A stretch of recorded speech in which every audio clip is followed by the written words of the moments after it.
Viewers, এই প্রথম সাঁওতাল বিদ্রোহের বই আমি কিনে নিয়ে আসলাম, হাতে পেলাম এইমাত্র। সুপ্রকাশ রায়, কলিকাতার লেখক।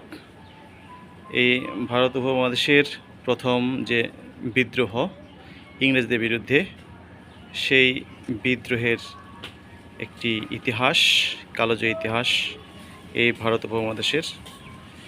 এগুলো আমি পড়ে যতটুকু সম্ভব ইংরেজদের বিরুদ্ধে যা যা করা হয়েছিল সাঁওতাল বিদ্রোহে, সেইগুলো আমি তুলে ধরার চেষ্টা করব।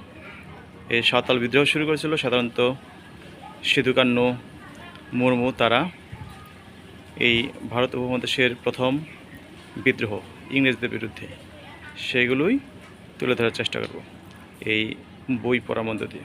সবাইকে ধন্যবাদ জানাই। ওকে।